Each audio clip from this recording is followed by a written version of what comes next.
Yeah, that's cool. And Wow. there is something that I think Luma and I discussed briefly. It was something I think you touched on in a commentary, and it was so can you have a sort of persistent profile? And I'll elaborate on this in a sec. So you Mm. have your customizations and everything, and maybe they won't transfer across games, but could you have sort of the profile, the overall profile that you have of your Templar agent? So like if there was an Assassin's Creed 3 and if there was a multiplayer in Assassin's Creed 3, you have your save file from the previous game affect sort of like the direction, I don't know, that Templar agent took in terms of maybe skills or their backstory again or something like that. Is that something that, you guys could look into maybe, or is it something completely out of the question? Well, Um, yeah. go I on. mean, as far as like talking about any possible future projects Mm-hmm. that you might consider working on or not consider working on, Mm-hmm. we can't really comment on that. But at the same time, it's sort of like persistence is a big thing in multiplayer, and we have. It's funny because we just released the behind the scenes talking about multiplayer, and Yeah. we really wanted to stress that we are paying attention to our community. And of course, I go through and read all the YouTube comments and then all the Facebook comments and stuff like that, and I see that some people are concerned because they feel like their the things that their input isn't being taken under advisement.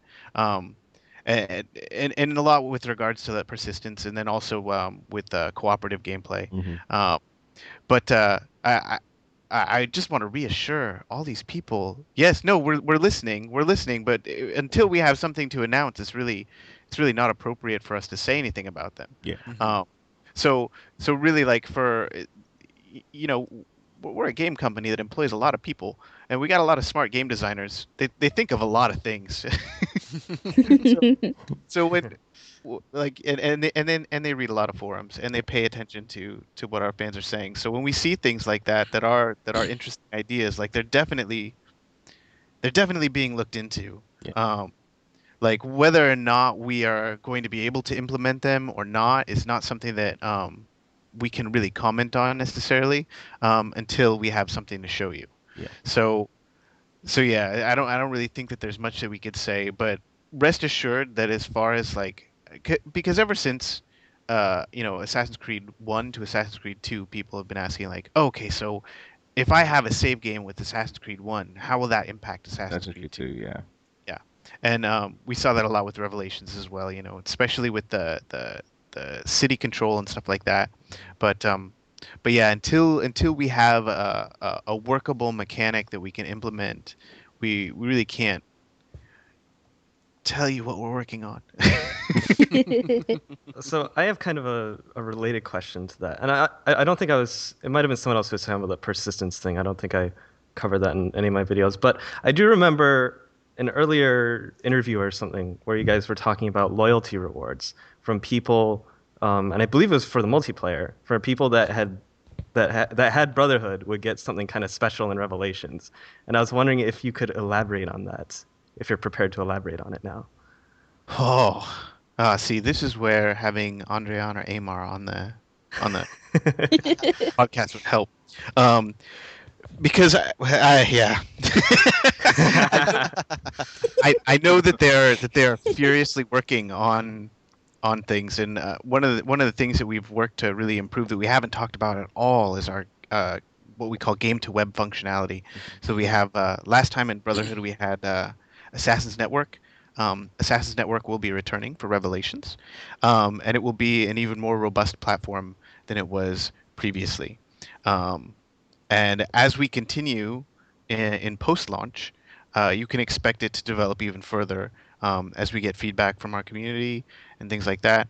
Now, how that relates to loyalty rewards is your performance, of course, is being tracked on Assassin's Network. You can share it using Assassin's Network and all of those great things. You can set up clans and you can um, participate in clan events and things like that. All of that information is saved and tracked. Um, and what we do with it is kind of measure the kind of player you are, and also use it to inform um, updates for the game and things like that. So, but it also tells us, how much you play and stuff like that. It doesn't save any like super personal information or anything like that, of course. But yeah. So from that, we're looking at ways to use that to gauge loyalty and make sure that we are rewarding the people who support the game the most. Um, and so I think that's how that's going to work. What the details are and exactly how that plays out, I have no idea. We spent too much of that meeting talking about Celine Dion. So Celine Dion's fault. No, there are so many ideas and so many different mechanics that we're playing with that we're throwing around the office, really trying to figure out how to make the experience as full as it could possibly be. And this is the first time that like Brotherhood was the first time that we went out with multiplayer in the AC line. So it's kind of a new experience for some of our developers, really trying to make the experience as robust as they possibly can. So I think what you're going to see in ACR is a really is sort of the culmination of all those nice to haves that we learned through the development of Brotherhood. Yeah. And hopefully, as we continue, it'll just continue to grow and grow and grow. And we're really gonna, we love getting feedback from the community, no matter what form. It's like we're like, as Gabe said, we're always reading through all the posts, seeing what people have to say, and taking what we can into consideration. But there's just so much that we can do with it, and so much more we can add to the experience that next iterations are just going to get bigger and bigger and much more fun to take part of. Well, and that's just it, really. I mean, when we started, we're looking at all of these different things we could do, and with Brotherhood, like we created something that was really solid, and we felt like it really caught on really well, and so, but we had a lot of work ahead of us as far as refining that, and we knew that. But at the same time, like there are so many new areas to explore. It's kind of you run the risk of suffering choice paralysis, and that's where having a really good producer comes in handy, to somebody to step in and say like, okay, no, this is what we're doing, these are the best ideas, and this is what we're going to execute on, and then these other ones will be, we'll work on them when we can, when we have more resources or whatever. So yeah, that has been like the primary thing for us, is just because there's so much room to expand, and there's so many things to explore. We have to really focus on the things that we feel are going to make the experience the most fun, for the largest number of people and for the most dedicated people. Yeah. Cool. Awesome. So that totally didn't answer your question at all, but It answered kind of a different question. Nice that was workaround. Okay. But no, that's Marketing. cool. Well, I wanted to go back to the sort of story of the multiplayer a little bit before we move on. And now there've been, if I remember quite rightly, 16 multiplayer characters that have been revealed so far.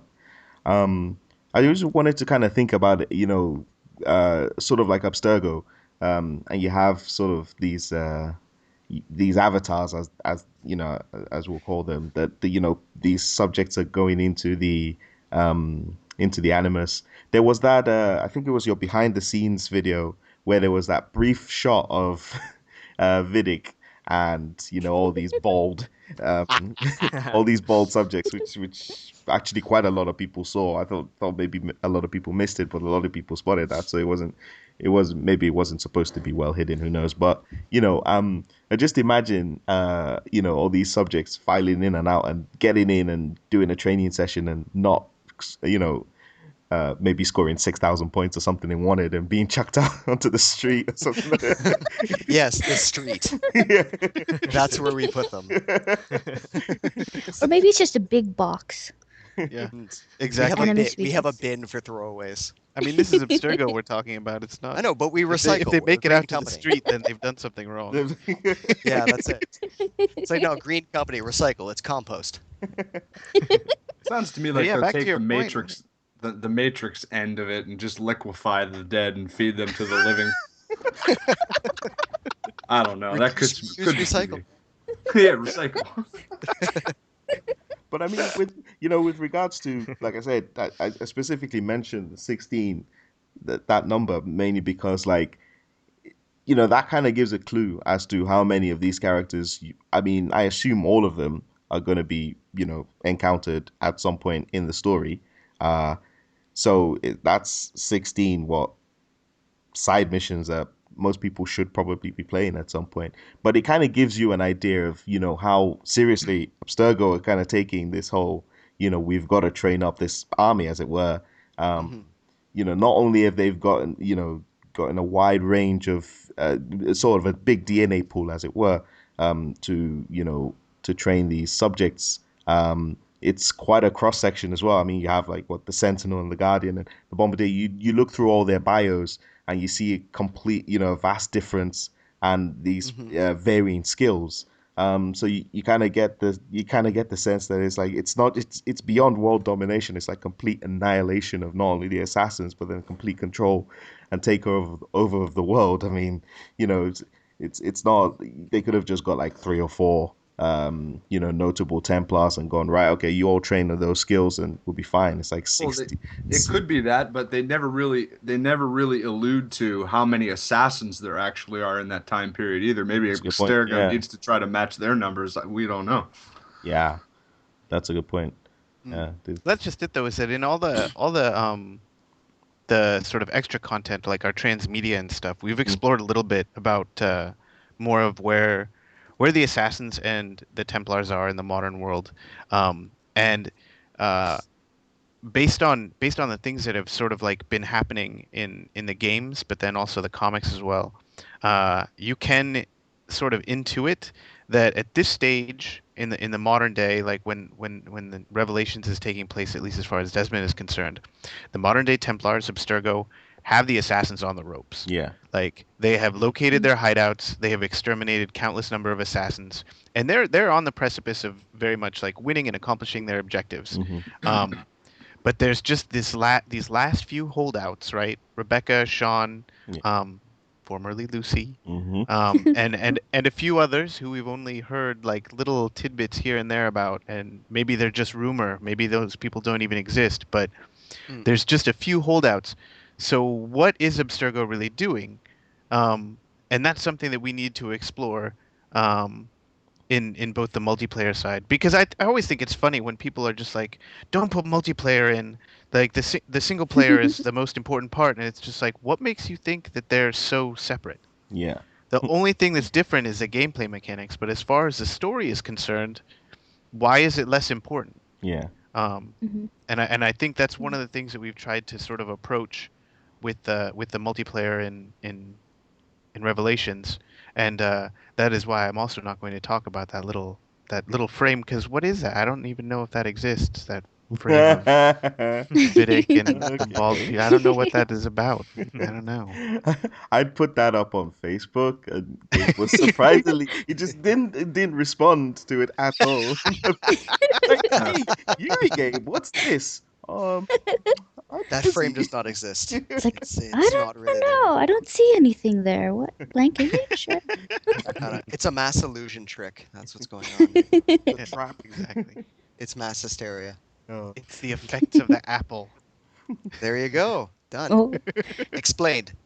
Well, that A- answers everything then. There you go. More much of the better. apple. That explains everything. AC fans are diggers. We knew it would be there. Yeah. Oh yeah, I that's think I think that was up like a good 3 minutes after the video went out, oh yeah. and it was what is just this? Look what I found! Yay! But yeah, But I mean, it gives you a little bit of idea on how much we've built up the storyline that we're trying to put forth in Revelations. As I said, we're really going to be giving you much more of a history and a backstory to Abstergo's side of things, and something like that is maybe a little too big or a little too broad, and we didn't really have a way to communicate that through the solo storyline because there's so much to be saying just strictly through Desmond and Ezio's journey and what you're learning. Yeah. So that the multiplayer really gives us a great platform to discuss that portion of the storyline.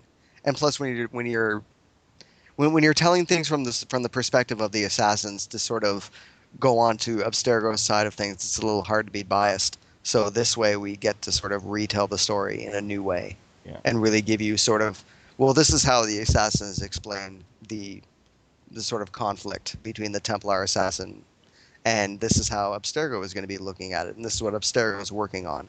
Yeah. So this way, this gives us a great sort of soapbox to describe the other side of the story and give you a bit more insight on who this evil conglomerate is. Yeah. I mean, is it something over the years we're talking game history here, not actual history, so that people don't get this mixed up because a lot of people, it's a sort of like, oh, so yeah, George Bush was a Templar. I saw it on the wiki kind of thing. But no, we're talking game history here. But like, obviously, Abstergo is probably what the most prominent of the Templar organizations, but surely there's more. It can't just be Abstergo. I mean, they could be, that they're a big conglomerate and everything, but I'm sure Templar influence must be in. They've obviously tried to get their fingers in many different pies. I mean, they've tried to rig elections and tried to get into seats of power in the Vatican, for instance, and things like that. So, do all these other organizations answer to Abstergo, or are they just one part of this jigsaw? Is that something you guys can answer? Or... Oh, that's really behind the veil Ooh. that we're going. That's really high level, like Abstergo CEO that can answer Yeah. that question. But I think to some degree, like we can use the game history to kind of intuitively look at what the answers might be. I mean, Mhm. as it's always been, Templars are people, Mhm. and they will take control of groups, or they will, you know, through whatever means, they will insinuate themselves into places and things like that in order to get the results that they want. Um, and whether that be like a presidential election, or there are a lot of references to Henry Ford Yeah. in the glyphs and things like that. And certainly we don't want to say anything terrible about Henry Ford, But but I think that's one of the important things to remember, though, is that the Templars are not terrible people. We've certainly made them out to be, but um, we've only had one perspective. And really, the only Templar that we've gotten to know very well has been Vidic. yeah. And yeah, he's a bastard. So so that's going to color your perspective of the Templars. I mean, certainly their end objective is very similar to the Assassins, which is to live a harmonious existence. Yeah. It's their, as we sort of beat you guys over the head with, the difference is in the way that they go about reaching that goal. Um, so are there other companies? I think Abstergo is probably the most manifest. Yeah. Um, of those things, but certainly, like, there are going to be other Templars in government. There are going to be other Templars in other corporations. Um, Mhm. you can bet that there are Templars on boards of directors, but at the same time, you can also bet that there are assassins as Assassins. well. Yeah. Yeah. And there are likely assassins in Abstergo. Yeah. Uh,